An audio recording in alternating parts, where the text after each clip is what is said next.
Hey guys, tonight we're slipping quietly into the strange, foamy folds of a story that smells faintly of sea salt and overripe grapes. You're wandering barefoot along a sun-warmed beach somewhere on the edge of ancient Icarian shores. Your feet crunch softly over broken shells.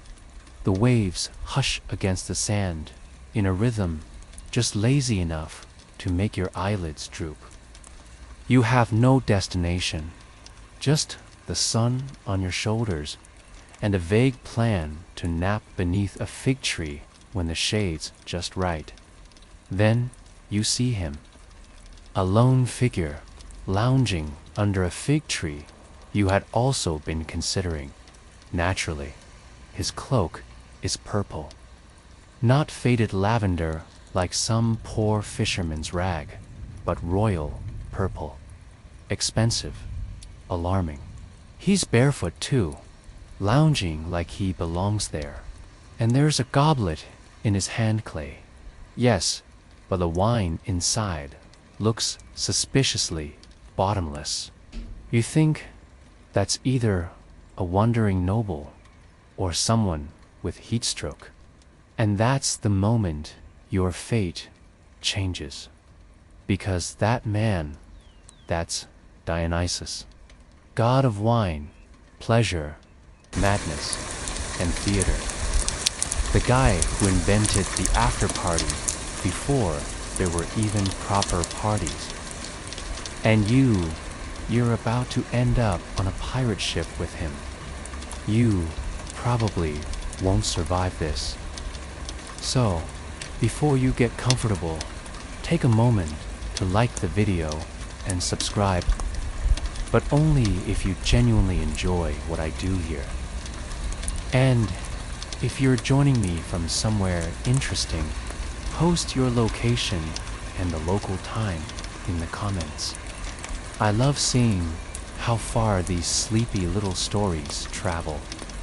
Now, dim the light, maybe turn on a fan for that soft background hum, and let's ease into tonight's journey together.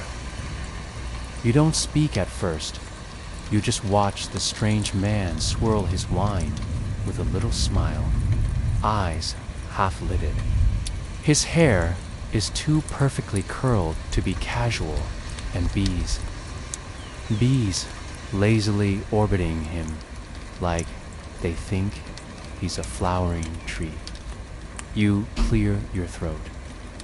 The man looks up and gives you a look that somehow says, "Ah, there you are," even though you've never met. He speaks slowly, like a breeze. Is there a port nearby? You blink. Is he joking?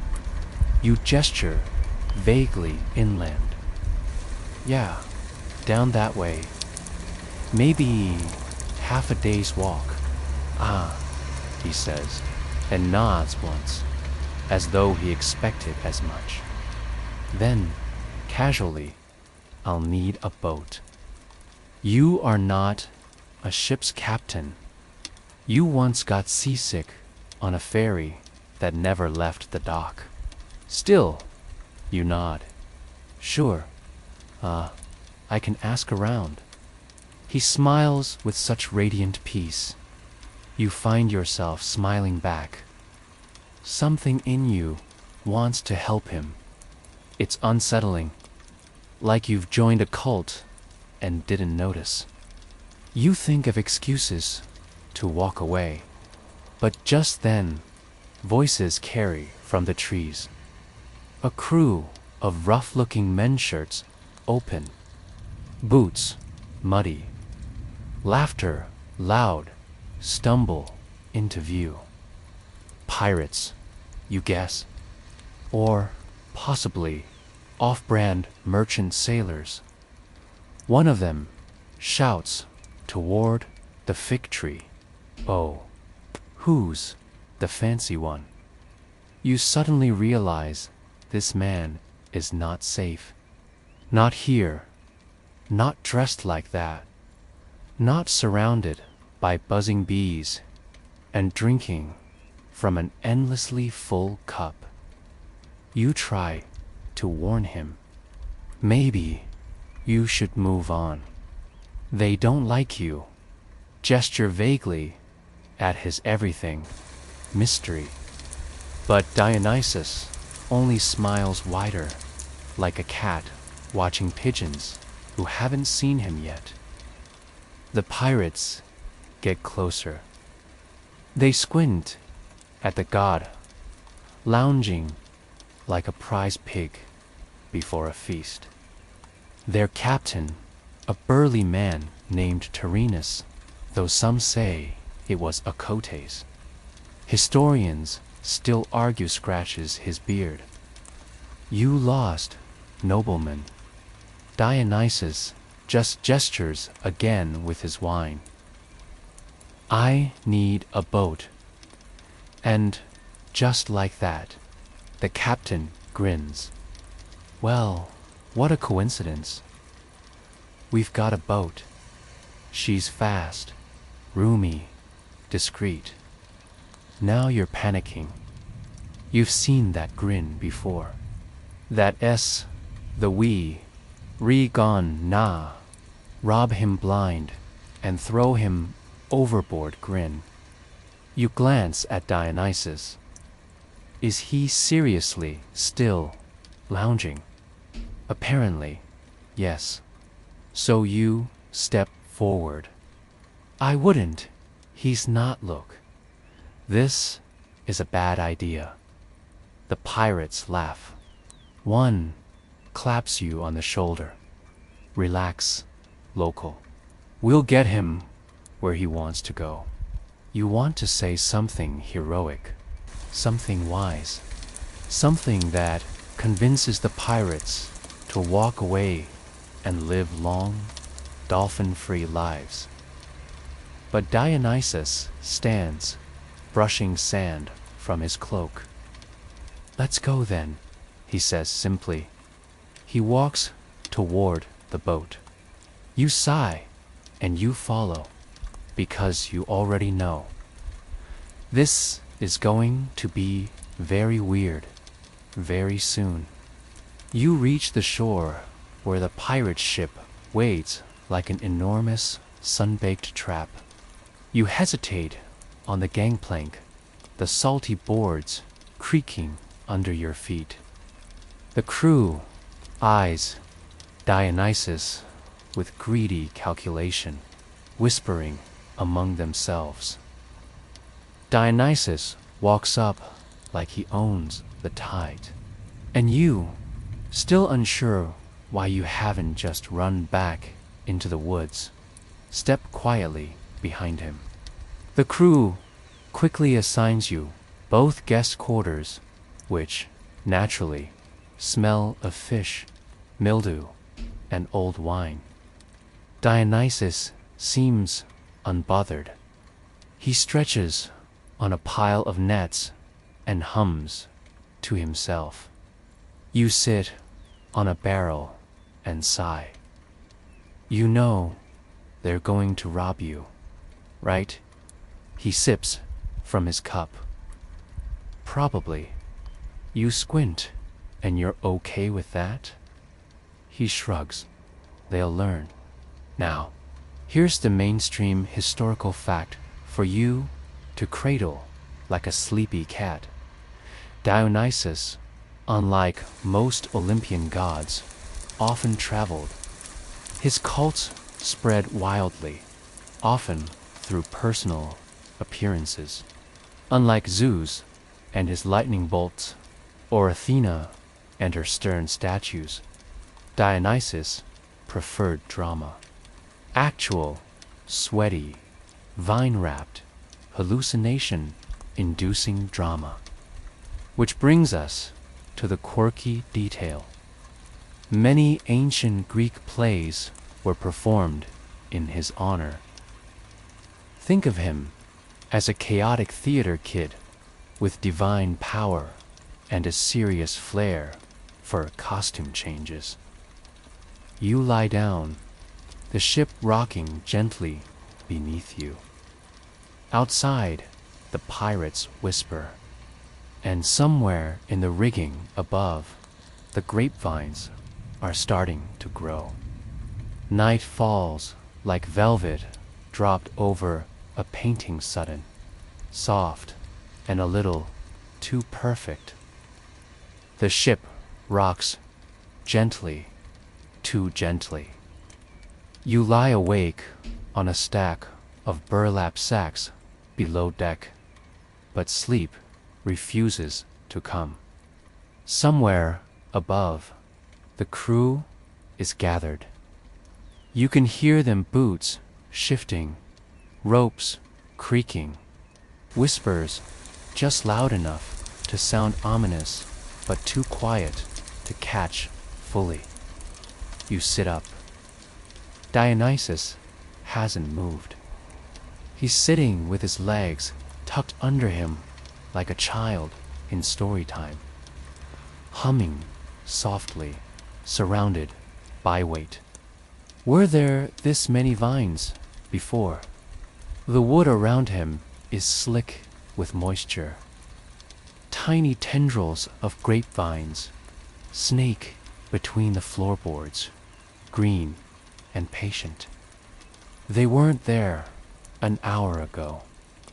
The god's smile hasn't changed, but it feels heavier now, knowing he's not humming a tune. He's humming to the ship. You whisper, "They're coming." He nods, eyes still closed. Yes. You try again, louder. Aren't you going to stop them?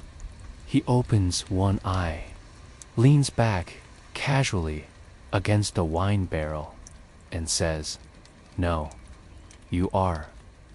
You freeze. Me. I can't. I'm just. But before you can finish panicking, the door creaks open and 3 pirates enter. Silhouettes against the moonlight, each carrying a length of rope and a knife. Their faces are smug. Tarina steps forward. "Evening, Lord," he says, falsely polite. "Change of plans. We thought maybe you'd like a midnight swim." The vines have grown thicker now, twining quietly around the legs of a stool. One of the pirates notices and frowns. "Did you bring plants with you?" You're pressed against the wall, heart hammering. One pirate reaches for Dionysus' hand. That's when the temperature drops. Suddenly, the air feels charged, like the moment before a storm. The ship groans, not from the waves, but from inside. The vines move faster now, pulsing with sap, winding up ropes, slipping into boots. Then Dionysus opens both eyes. They are not human. They are stars, burning from the center of a black forest. They are ancient, wind-arc oceans. They are madness and joy braided together. You don't blink. You can't blink. The pirates stagger backward. One swings a blade, slicing through a vine, but the cut leaks wine instead of sap. Thick, red, bubbling wine. It drips onto the floorboards, steams slightly. The room smells like a festival that got out of hand. You try to move, but the vines are around your ankles, too gently, not threatening. You're a witness, not a target. The pirates begin to shout. "What is this?" Dionysus stands. The bees from earlier swarm in from the open hatch above, now glowing faintly gold. One pirate slaps at them, then screams. Another stumbles back toward the door, only to find it sealed with knotted vines, thick as a sailor's arm. Dionysus raises a hand. The ship tilt, not from a wave, from will. Barrels roll. The deck groans again. Vines twist up the mast like it's becoming a tree. And the sound it's music, yes, but not from instruments. It's laughter and wind and hooves and flutes all tangled together in a song no one alive knows how to play. And the pirates, they start to change. At first, it's subtle. Fingers stiffen, eyes glaze, mouths open in confused protest. Then, skin glistens, limbs bend, and bodies shrink. You hear the snapping of bones, not in pain, but like something breaking open. One gasps, his voice already gargling, "What's happening?" Two, his face stretches into something long, smooth, and glistening. Flippers sprout. A tail replaces legs. They're not screaming anymore. They're squeaking. Dolphins, you're watching grown, greedy, knife-wielding men become playful. Flipping, clicking dolphins. One leaps from a side hatch and into the water with a splash. Another slides floppily down the stairs and flops overboard, chirping in confusion. The last one looks at Dionysus wide-eyed, newly aquatic hand, seems, for a moment, to understand. Then he too tumbles into the sea. Dionysus exhales, long and slow. The vines recede, the wine evaporates, the music fades. The god turns to you and says, "See, drama, you sit down." Hard. Mainstream history backs you up here. In the Homeric hymns, this transformation is told as a punishment for disrespect. Pirates try to abduct Dionysus, some say to ransom him, others to sell him. Either way, they underestimated their quarry and the quirky detail. Dolphins were revered in ancient Greece. Sacred, even.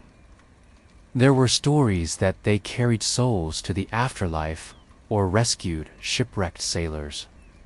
So, in a weird way, Dionysus wasn't being cruel. He gave them purpose, gave them form, gave them flippers. The ship bobs quietly now. The moonlight is softer. Dionysus sits down beside you. He refills his cup from a crack in the barrel that definitely wasn't there earlier, and says, "I like you." You nod, dazed. "Thanks." He tilts his head. "Want to see what else I can do." You strongly consider jumping into the ocean yourself, but instead, you just lie back against the sack, close your eyes, and breathe. For now, at least, you are still human. No wind, no crew, lest you count the dolphins now splashing in the distance, clicking and leaping like they're celebrating their new lives, which they probably are. Hard to say whether it's from joy, confusion, or some divine dolphin euphoria you'll never fully understand. Either way, they're gone, and it's just you and the god of parties, madness, and vengeance. Floating, you sit up, still dizzy from what just happened. So, what now? Dionysus shrugs and pops a fig into his mouth. Now we go where the ship wants. You squint at the sails. It's not going anywhere.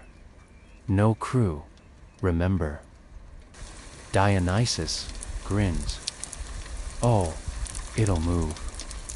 I'm the wind. As if on cue, the sails puff gently. The ship tilts forward, and off you go gliding across the water like it suddenly remembered how boats work.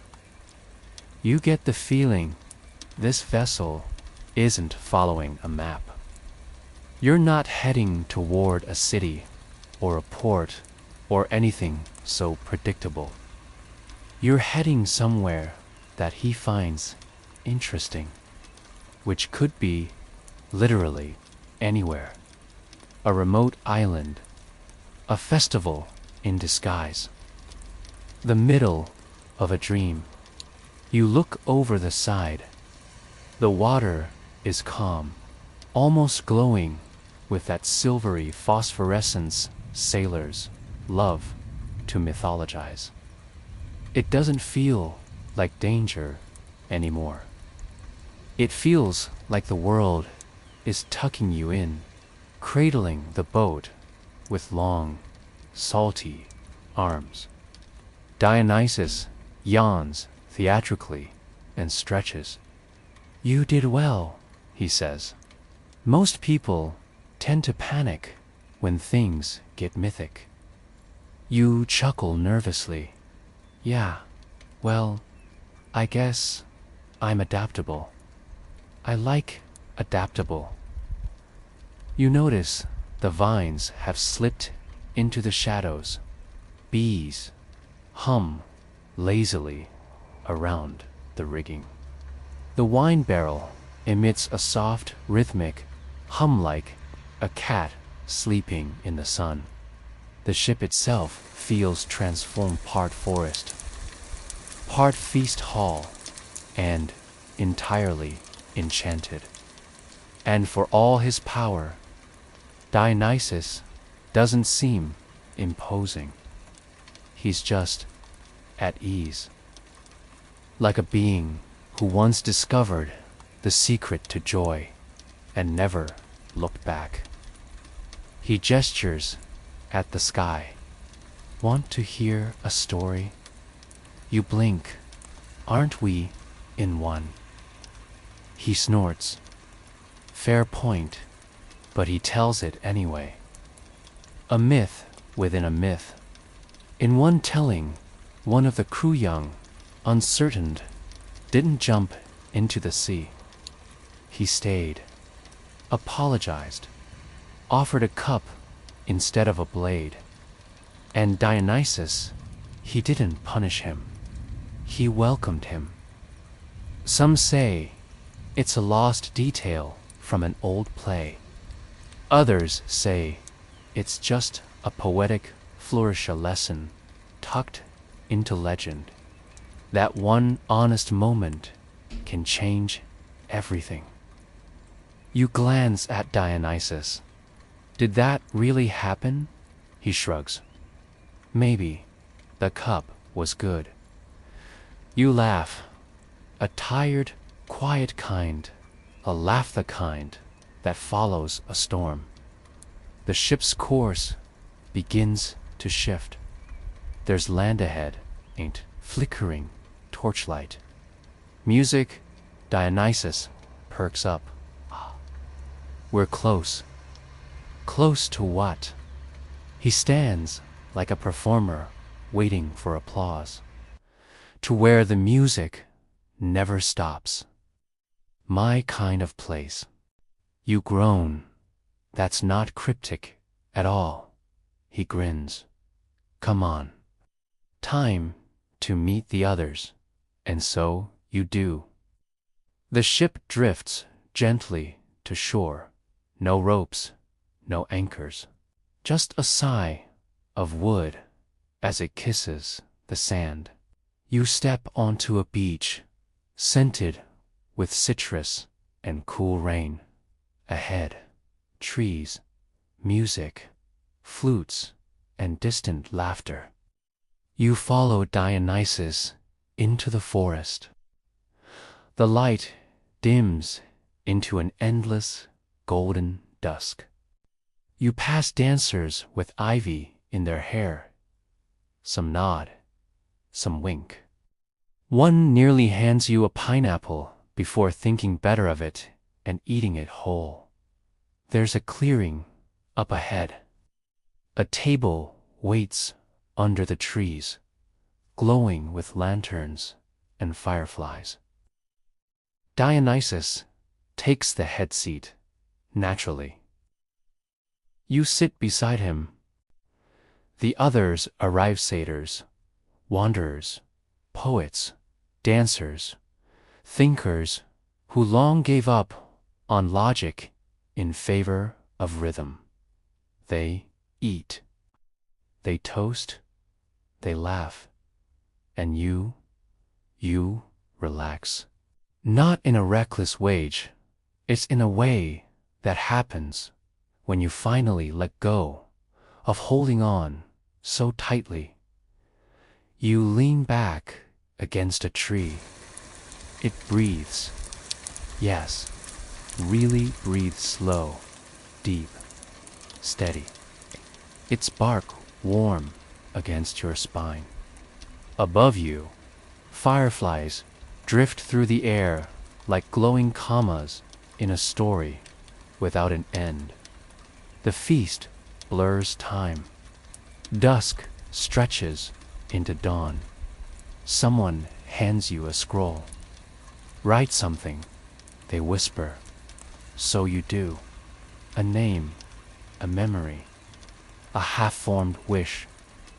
The scroll rolls shut and vanishes in a puff of scented smoke. Dionysus chuckles. Exactly. You smile, even as your eyes grow heavy. This place is strange, yes, but welcoming. And for now, that's enough. Still, one thought sticks. Why dolphins, you ask? He looks at you, thoughtful, because they remember. They change, but they carry something of what came before. That's the point of transformation, not to forget, but to understand. The feast rolls on around you. Somewhere, someone is juggling fruit. Somewhere else, two creatures are debating the nature of dreams, using only dance. Dionysus raises his cup, ready for the next part. You blink. There's more. He stands, always. And from the trees steps a chariot, golden, quiet, drawn not by horses, but by creatures sleek and powerful, eyes glowing with ancient calm. They stretch and yawn, utterly unimpressed. Hop in, Dionysus says with a grin. You stare. That doesn't look remotely certified. He laughs. I am the certification. So you climb aboard. You sit beside Dionysus, the golden chariot gleaming like a hallucination, stitched together by a jeweler with too much imagination and too few boundaries. The panthers stretch lazily, twitch their whiskers, and with a single yawn and flick of their velvet tails, they're off. No warning, no countdown, no physics. you are soaring. Not like a bird flap and glide and obey rules. This is more like being slingshotted by pure whimsy. The wind tastes like cinnamon and ocean salt. Your hair's doing things it's never done before. You scream a little. Dionysus just laughs and throws a fig at a passing cloud.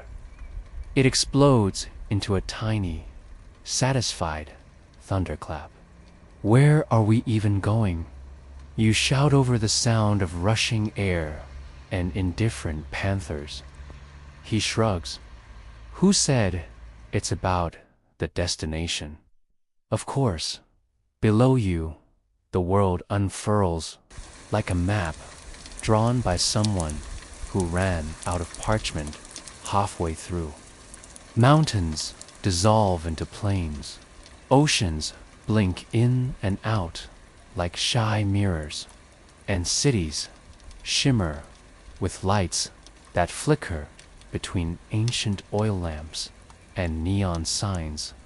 Time and geography are not so much suggestions as background noise.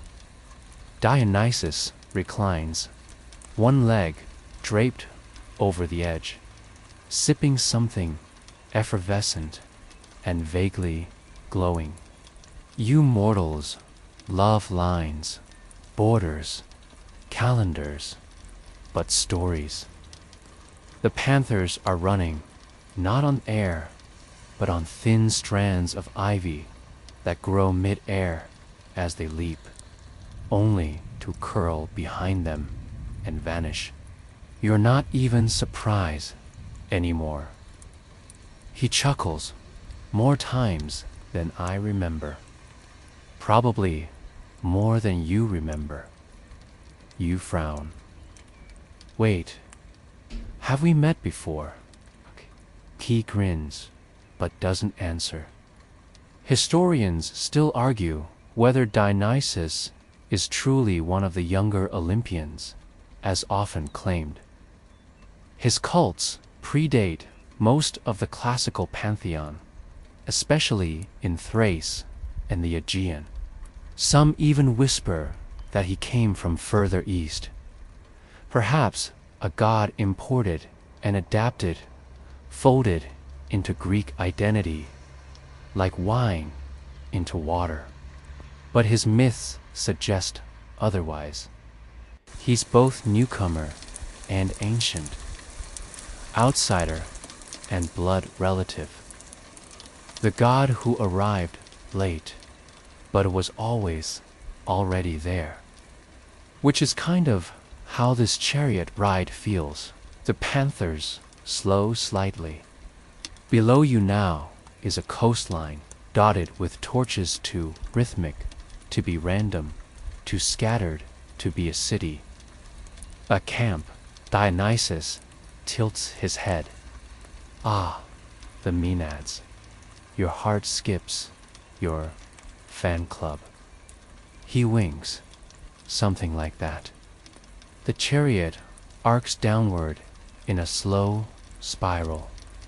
As you descend, the sounds rise up to meet you. Laughter, drums, chanting, the crunch of bare feet on crushed flowers. You land gently, far too gently for what physics should allow, in the middle of a clearing rimmed by tall trees and taller stories. Women, dozens of them, dance in circles. Not in unison, not rehearsed, but with a kind of shared rhythm that makes the very ground thrum. They wear robes of animal skin, crowns of ivy, and expressions of pure joy, or something just slightly more dangerous. One of them turns and sees Dionysus.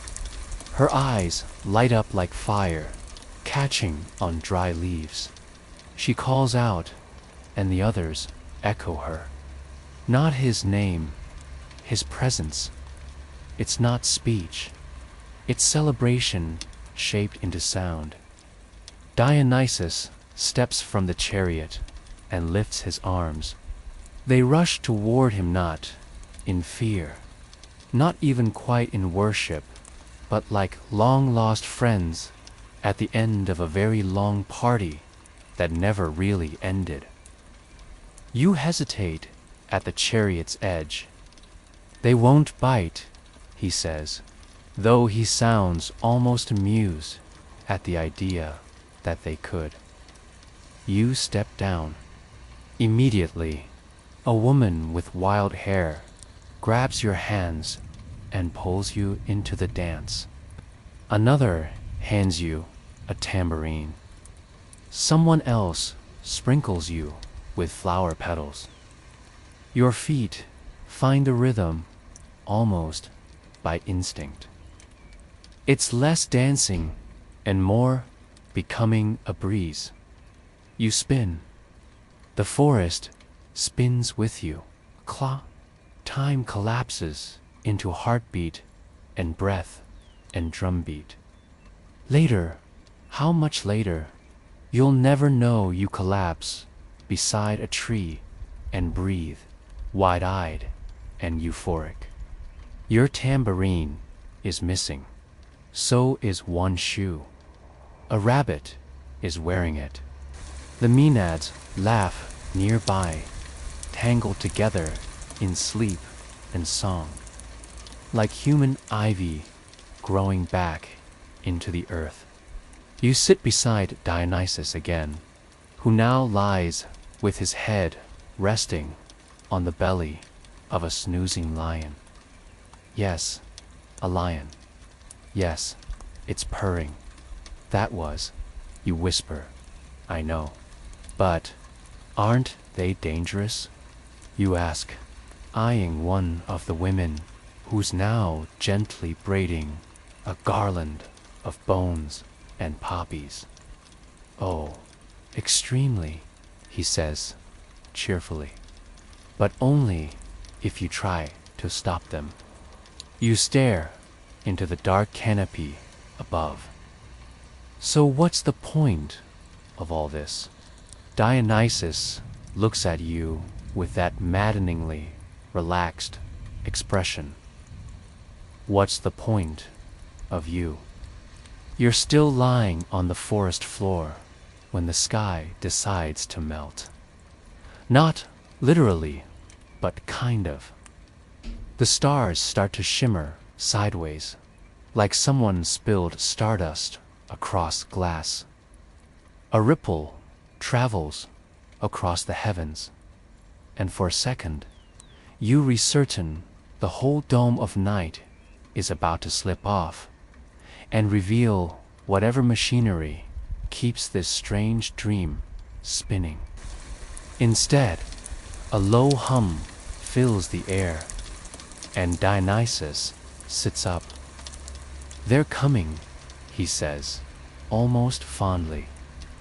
You squint into the distance. Who? He gestures lazily toward the horizon. The pirates. And suddenly, you're wide awakeno. To be clear, these aren't the eye-patched, parrot-loving, rum-chugging types you're used to from movies. These are sleek, sun-scorched, professional kidnappers with bad attitudes and very specific sandals. Ancient Mediterranean pirates, the kind who wouldn't hesitate to sell you to a spice merchant for the right price, especially if you were dressed like, well, like you are now. The chariot reappears behind you with a sulky panther yawn. You both step in, and the panthers take off again, this time slower, more measured. The air thickens, saltier now, and you realize you're approaching a coastline. A ship looms below, anchored just off a rocky beach.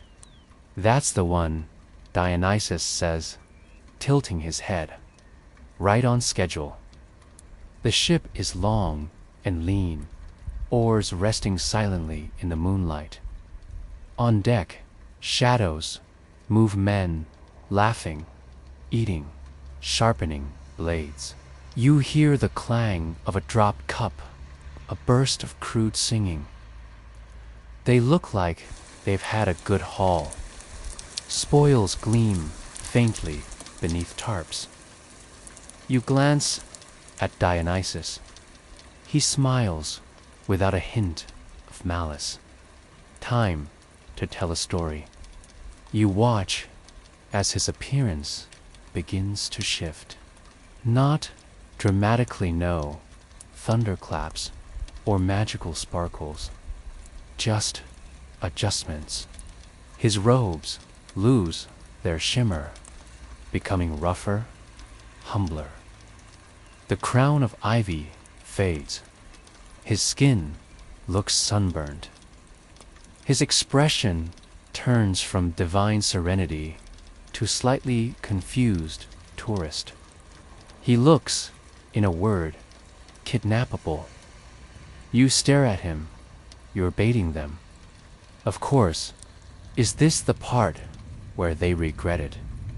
Oh, immensely. Historians still argue whether this myth reflects an actual cultic warning, a kind of morality play. Some say it's an allegory for the spread of Dionysus's worship, resistance, punished by transformation. Others suggest it's a coded message about the dangers of greed or a cosmic joke at the expense of non-believers. But tonight, for you, it's just a front row seat to weird divine justice. Dionysus waves, and you both descend. You land invisibly in the shadow of a sand dune, while he walks casually down the beach, looking like nothing more than a lost traveler with exceptionally bad luck. The pirates spot him instantly. There's shouting.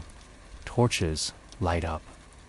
One man waves what looks like a fish in a threatening manner. The captain, squat man with a beard like burnt ropes, strides to the rail. Oi, you lost, priest. Dionysus blinks. Am I in? Cyprus. The pirates laugh hard. One of them almost drops his dagger. No, friend, the captain says. You're in luck. Dionysus raises his hands in mock surrender. I have wine. They don't care. The next few minutes unfold like a poorly rehearsed play. The pirates row out, grab him, and drag him aboard with exactly the kind of glee that makes you want to shout. You are making a huge mistake. They mock his robes. They poke at his satchel. One tries to steal his shoes, only to find they keep changing size. Dionysus says nothing, just smiles, patient, amused, watching you. Hidden on shore with the panthers, sit cross-legged in the sand, feeling a little like a bystander at a fireworks show. One of the panthers is licking a starfish, and then it begins. Not with lightning, not with thunder, with vines. Tiny green tendrils creep up the mast. At first, no one notices. Too busy drinking, laughing, tying knots that don't need to be tied. But the vines don't stop. They wrap around ropes, squeeze through cracks. They grow fat with grapes. the ship begins to creak. One pirate grabs a wineskin only to find it overflowing with honey. Another tries to call for help, but forgets what words are. Like bites, Dionysus remains seated calmly, watching them flail. Then the sounds begin. Not words, not music, something in between. A low, pulsing hum, like bees chanting.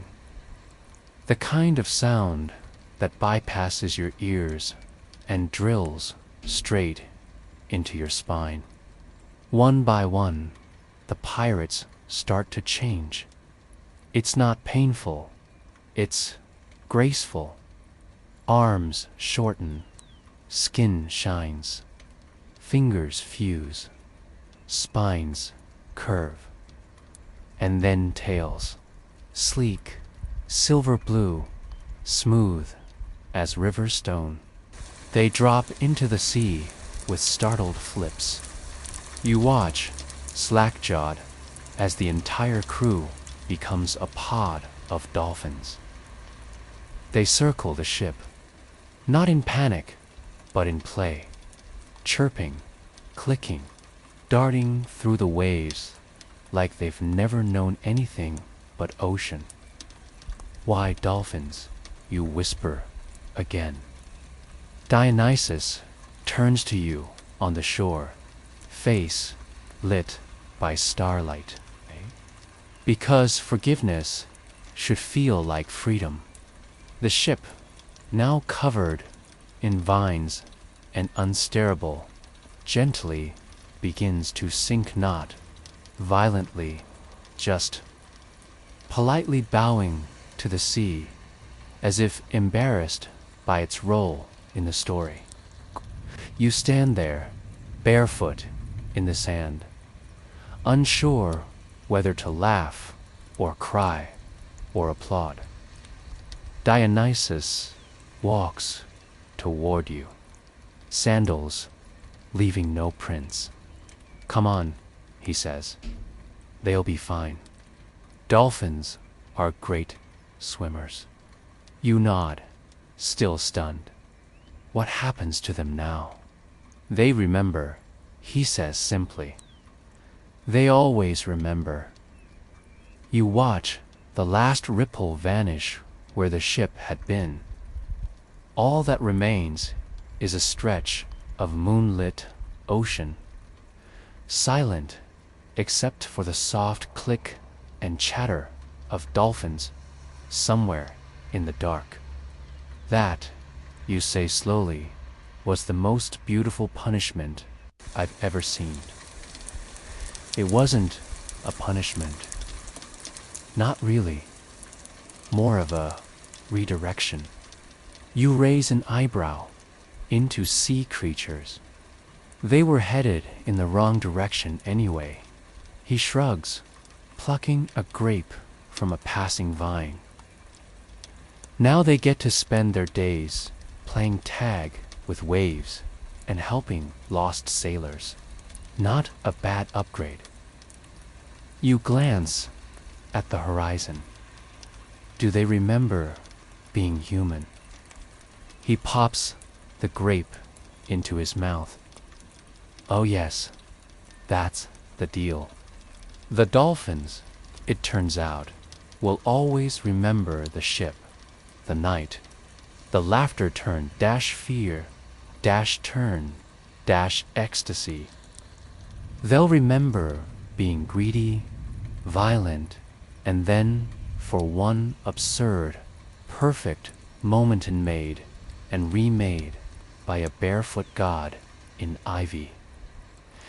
Their sleek shapes will skim the ocean's surface for centuries. And occasionally, they'll help a ship in distress or nudge a drowning poet back to shore. Historians still debate the symbolism of Dionysus's dolphin transformation myth. Some view it as a metaphor for ecstatic release.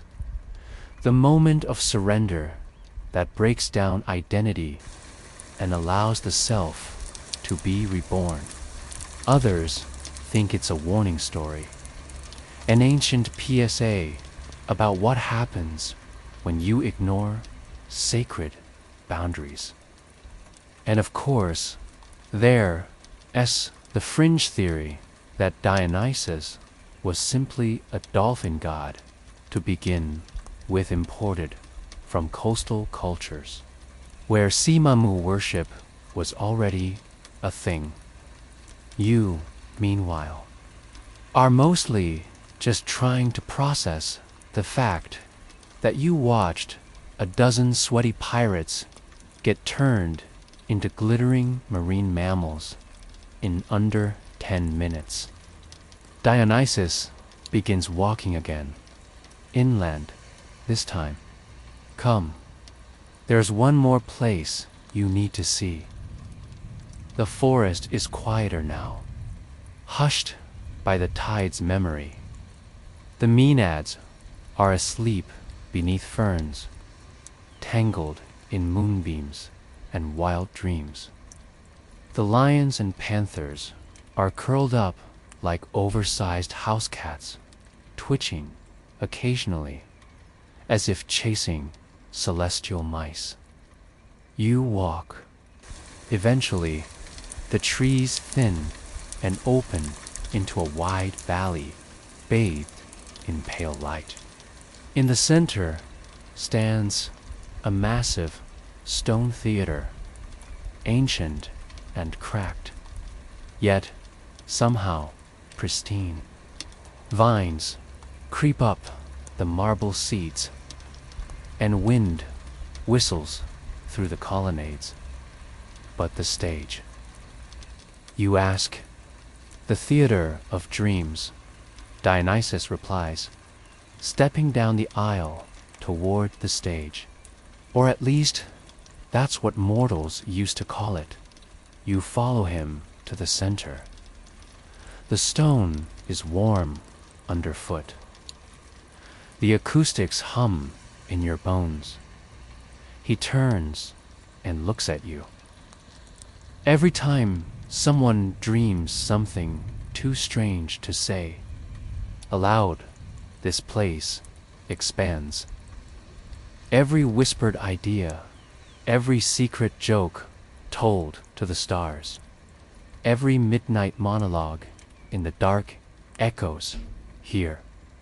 You laugh quietly. You're making that up, he shrugs. Aren't all myths? Then he begins to perform. No costume, no props, just a voice that fills the empty theater like honey pouring into a goblet.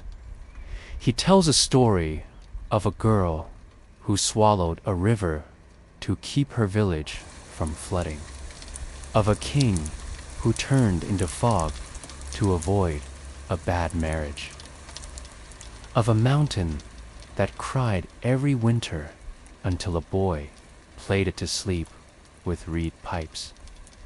Each story bleeds into the next. Some are just a few sentences long. Others stretch and shimmer and fold in on themselves like sleepy origami. You don't remember sitting down, but you do. You don't remember closing your eyes, but they're closed now. And still, his voice flows gentle, amused, low, and lulling. He speaks of things that didn't happen, but should have. Of people who lived only in forgotten lullabies. Of moments that never made it into books, but linger in wind and rain and firelight. And somewhere in there, your thoughts begin to float. You drift, half dreaming, inside a myth of a myth. A whisper wrapped in a legend dipped in wine. Dionysus never stops. He doesn't need applause. He doesn't bow. He just keeps weaving. Maybe this is his real magic. Not the transformations or the vines or the wine, but the stories. The ones that sneak past your logic and settle in your bones, making you laugh quietly in your sleep. Eventually, he looks over at you. You don't speak. You don't need to. He nods once, like an old actor acknowledging a kindred spirit in the front row. You're not sure how long you've been here. Hours, years, but you don't feel lost. You feel exactly where you're supposed to be. The wind shifts. Somewhere far off, a dolphin clicks, and Dionysus smiles. You awaken not with a jolt, but with a yawn so long it feels ancient. The stone beneath you is cool now. The sky above, paler than before, hint that dawn is not far off. But the theater of dreams remains eternal and unbothered. Dionysus is lying on his side across two marble seats, tossing grapes one by one into the air and catching them with alarming accuracy. You dozed off, he says, smiling without looking. Sorry, you mumble, stretching. You were monologuing, he grins. It's the only way I know how to monologue. As you sit up, the amphitheater begins to shift subtly. The vines withdraw. The moonlight dims. Columns sway. Not with collapse, but like a curtain being drawn after the final act. It's clear the story is moving on. You rub your eyes. So, what now? Now we've finished the circuit.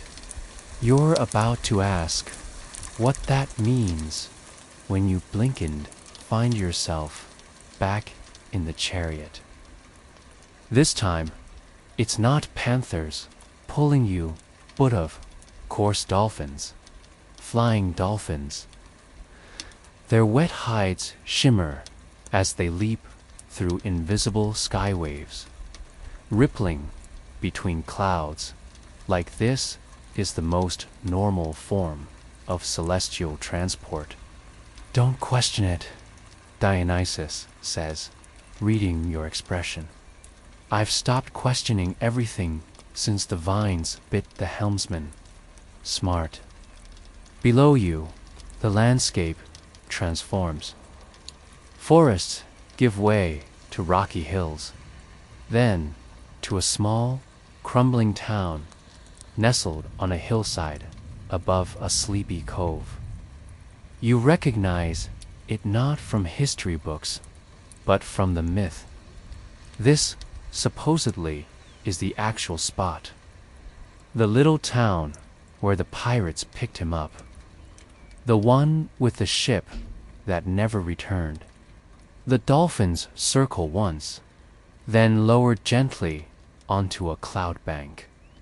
You both step off, walking toward the outline of a modest stone temple perched above the water. There's no grand altar, no burning fires, just a single statue weather-worn, ivy-wrapped, and smiling faintly. This was their way of saying sorry, Dionysus murmurs. You raise your brows. A statue, he shrugs. It's not nothing. Besides, it's not for me, it's for them. He gestures to the sea. When the town realized what had happened, they were terrified, thought the gods would curse them next. So they did what mortals do, Bess panicked, repented, built a shrine, and told the story to anyone who would listen. You stare out over the cliffside. Is that how myths start? That's how they survive. The temple stones hum with age. You trail your fingers along the rough edges. Lichen covers half the inscription, but you can still make out bits. Wine, sea, change. What happened to the town? Collapsed centuries ago, Dionysus says with a shrug. Most people forgot why this place mattered, but some still come. Sailors leave coins. Tourists take selfies. A few kids light candles on full moons. The memory lingers. You wonder if that's enough. Then Dionysus walks to the edge of the cliff and looks down. You join him, and there, just below the surface of the crystal water, swims a dolphin, then another, then 5 more. The same pod. You can't say, but they move with a kind of joy that feels older than logic. One of them jumps, flashes silver in the sunlight, then dives again. You think they're happy, you ask. Dionysus doesn't answer right away. He watches them for a long moment, then says, they remember who they were, but they don't miss it. It's a strange comfort. He gestures toward a cluster of trees near the base of the hill. There's a spring down there that supposedly cures stubborn grief. Locals use to bottle it. You make a mental note to come back. The breeze picks up. Dionysus adjusts his robes and begins walking. You follow. Along the path are fragments of pottery, cracked amphory with faded dolphin motifs. Someone, long ago, tried to keep the story alive in clay and glaze. Historians still argue over whether the tale is older than Homer or a creative addition from later Dionysian cults. Others see it as a symbolic rebirth, myth-death of the violent ego, resurrection as something free and fluid. There's even a theory about it being a coded map for ancient maritime trade. But standing here, wind in your hair, you realize something simpler. Not because of what it proves, but because of how it makes you feel. You and Dionysus reach a small wooden bench overlooking the cove. He sits. So do you. Neither of you speak for a while. There's no need. The sky has shifted again peachy orange on the horizon, with the kind of light that makes even cracked ruins glow like candlelit temples. You and Dionysus sit in silence. For once, he isn't draped in ivy or glimmering with divine shimmer. Just a barefoot man with unbrushed curls, sipping something purplish from a wooden cup. He offers it to you, fig wine, a little less ambitious than what we had earlier. You sip. It's sweet, earthy, and slightly fizzy, as if the tree itself had giggled before fermenting. I still can't tell if you're real, you admit, cradling the cup. That's the point, he replies, not looking at you. Down in the cove, the dolphins leap and vanish, like punctuation marks for a story the waves are still telling. Eventually, you clear your throat. So, that ship, the one that picked you up. Did you know the whole time what they were going to do? He finally turns. Of course, you blink. So, you wanted to be kidnapped? I wanted to be seen, and people like that greedy, impatient, skeptical, they always see me eventually. They just don't know what they're looking at. You lean back. That's a bit manipulative. He smirks. I'm the god of theater. Manipulation is the medium. You laugh softly. Fair. You think back how it all began. A ship full of impatient pirates, a quiet boy on the shore, the refusal to believe what was in front of them, and the way the sea shimmered when their laughter turned to shrieks. It's just so ...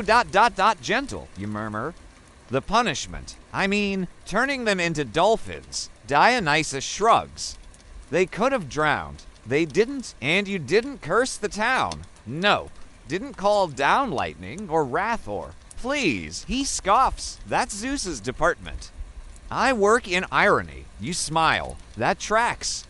He leans forward, elbows on knees. Besides, the best revenge is reformation. They became something better than they were. Most people just stew in their own bitterness until they forget what they hated to begin with. A moment passes. You hear cicadas. Somewhere, a goat bleats lazily. You know, Dionysus says, tapping his lip. Some say the dolphins still sing the sea shanties from their pirate days. You laugh. Do they? Well, dolphins are social creatures, prone to mimicry, capable of complex vocalization. It's not impossible. You squint? You just made that up, didn't you? He grins like a child caught mid-prank. Isn't that what myth is? And suddenly, you see it, the full picture. Not just the tale, but the space it fills. The rituals it spawned, the temples, the amphory, the friezes and the festivals, and the tiny shrine you passed at the harbor with a dolphin carved onto its base. A myth that begins with deceit and ends in mercy. That leaves you wondering what it says about you, not just about gods and sailors. Historians still argue whether the story was ever meant to be taken literally. Some think it was a metaphor for the dangers of hubris. Others see it as evidence of older, pre-Olympian sea cults swallowed by Dionysian lore. Still others claim the pirates were Phoenician, not Greek, and the story reflects a cultural clash, not divine intervention. But all of that misses the emotional core, transformation that feels both deserved and beautiful. The idea that sometimes, when you stray too far from what matters, the universe doesn't strike you down, it just changes your shape. You look over at Dionysus again. He's whistling now.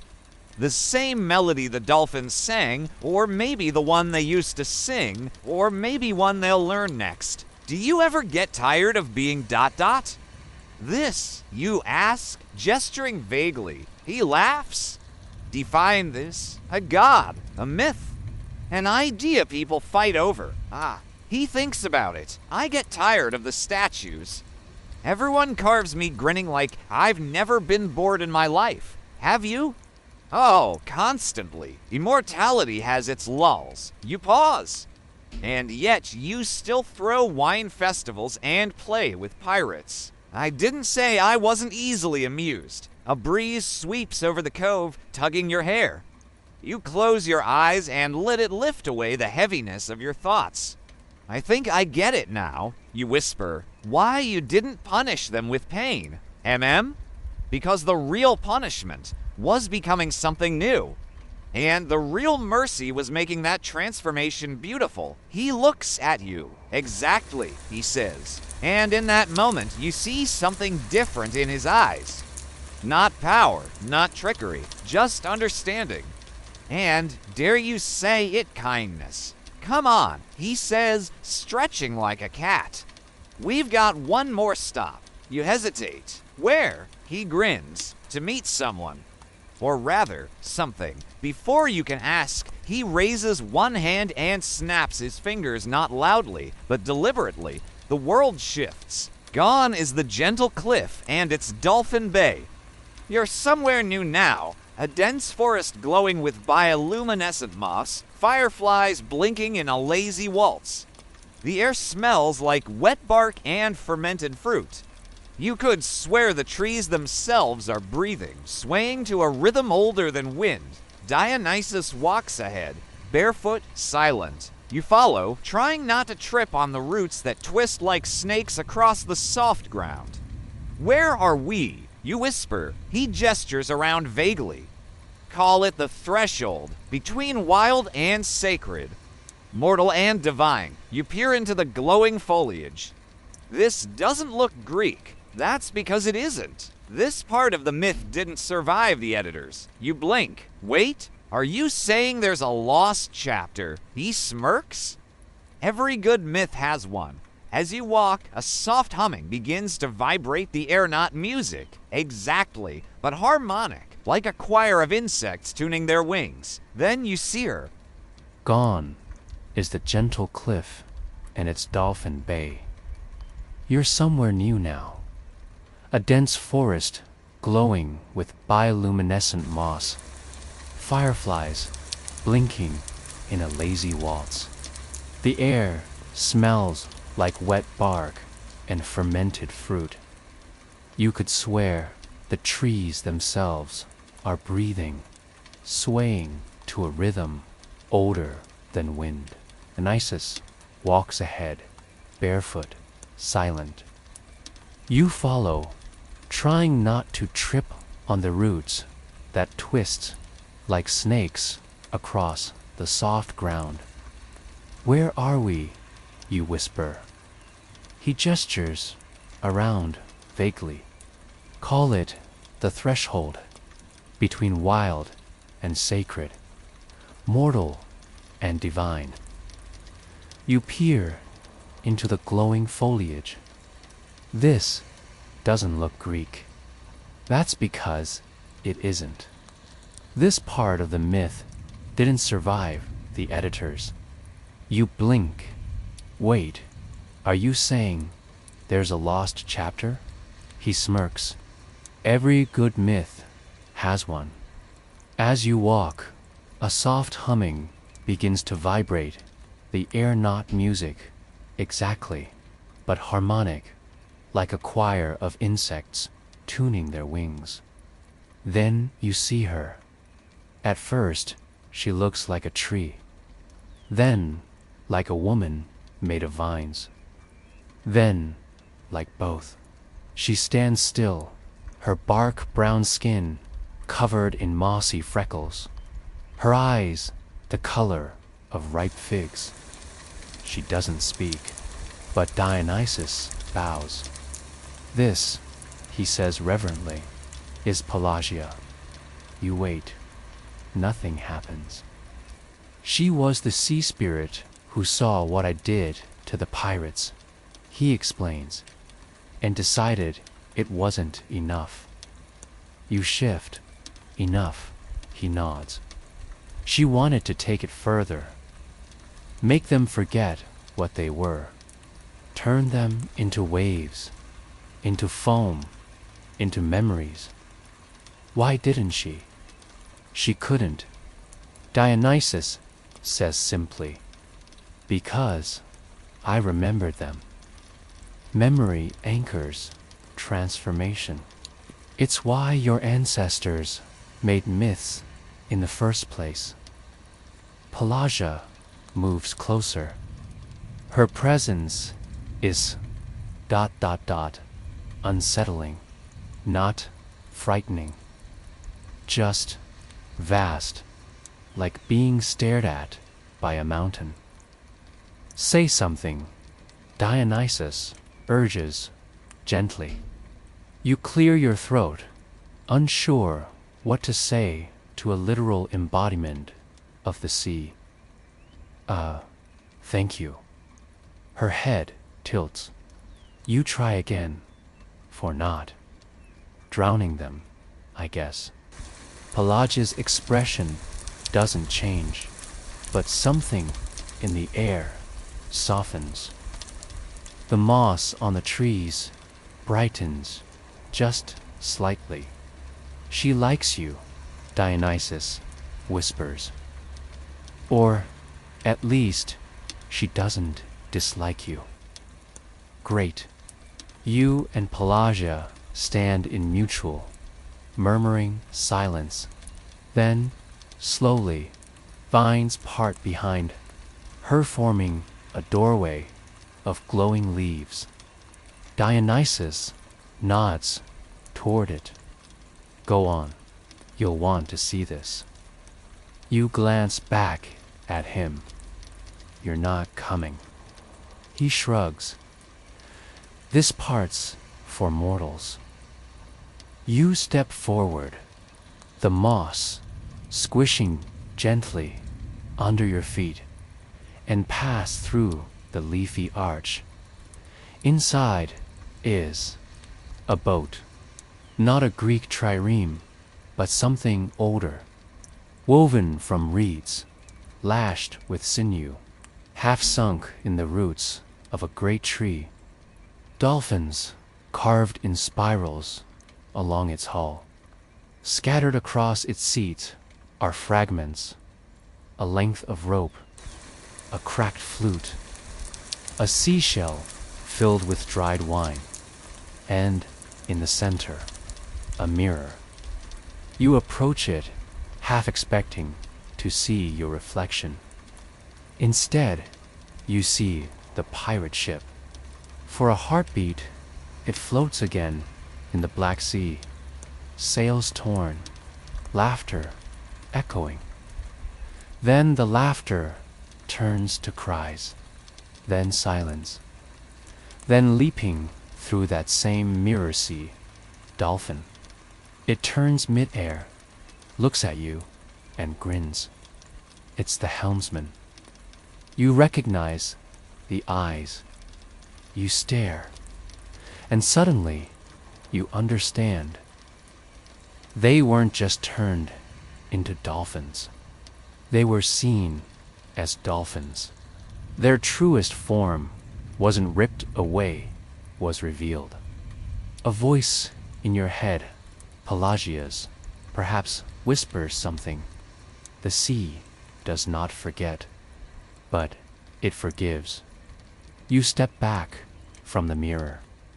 When you turn around, the doorway is gone. But Dionysus is waiting for you again. You saw it, he asks. You nod. I think I did. He pats your shoulder. Then you're ready for the next part. You hesitate, which is, he grins. You'll see. Then the trees shimmer. And once again, the world changes. When your vision clears, you're standing in a city, but not one you recognize. The streets are paved in polished limestone, smooth enough to reflect the soft pink light of a sky just past twilight. Everywhere you look, there are vines climbing over doorways, coiled around columns, bursting from windows like leafy fireworks. Music floats through the air, but it's sleepy music. Lutes plucking lazy melodies, tambourines like soft rainfall. Welcome, Dionysus says beside you, arms open wide, to Nysa. You glance at him. I thought Nysa was a mountain or a forest or an island. He shrugs. Historians still argue. That's why it's perfect. No one agrees on where Nysa is, so it can be wherever I need it to be. You walk slowly. A long sigh leaves your lips as you awaken. Sunlight streams through the window, dancing on the walls in shifting patterns. It's a beautiful day, but you're not really here for the weather. Your gaze is drawn to the room's far corner, where a pile of cushions awaits. You remember what happened here last night. The fierce battle waged within those four walls. The raw emotions laid bare. You were desperate to understand, to unravel the tangled threads of the recent revelation. But the answers remained elusive, hidden behind a veil of ambiguity. You didn't find closure, but you found something else, something unexpected. You realized that the conflict wasn't merely a battle between angels and demons. It was a reflection of the war raging within your own soul. Perhaps you felt it for a long time, this internal struggle, but it took this confrontation to bring it into focus. This realization comes as a shock, but it's not unwelcome. So you stand up, ready to face whatever lies ahead, whether it's a continuation of the battle or its aftermath. You approach the cushions not with the intensity of the fighter, but with the curiosity of someone exploring uncharted territory. It's a bit like walking into a room after a party, noticing the remnants of laughter and conversation. But everyone has gone.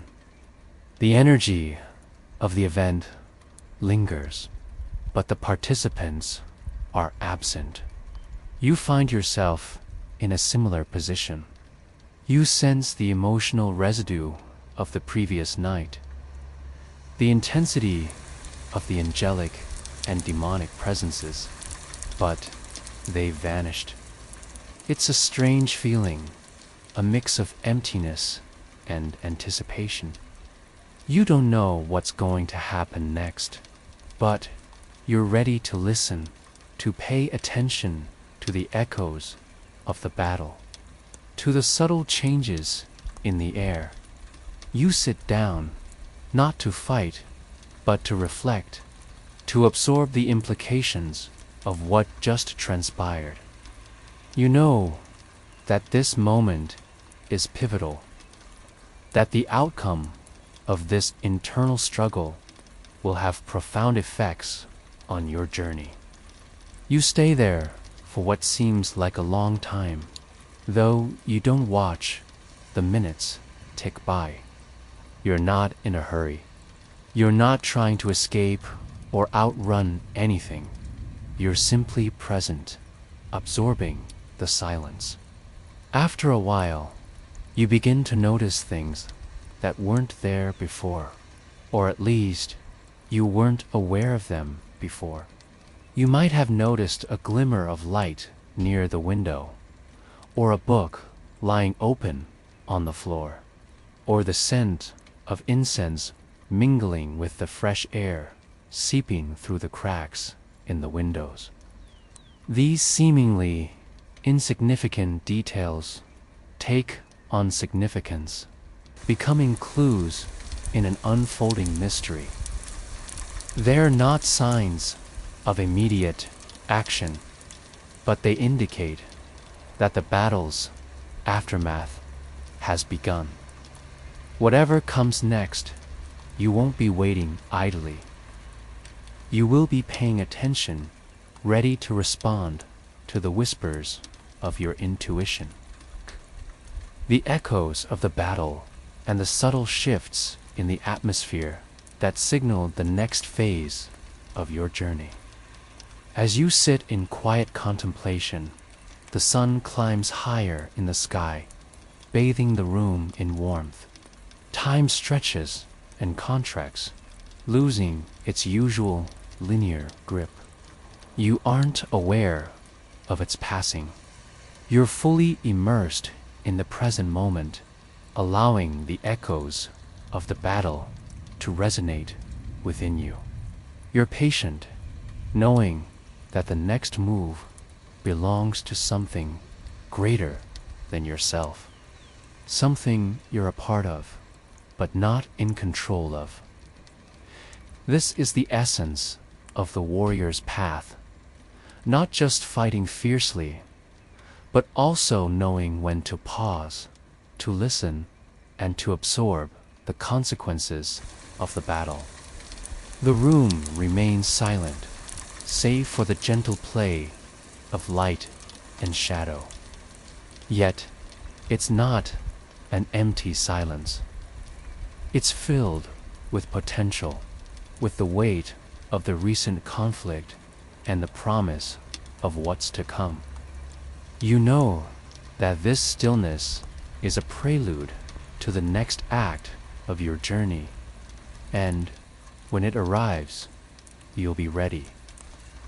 You'll be ready because you've learned that true strength lies not only in fierce battles, but also in the quiet moments of reflection and anticipation that follow.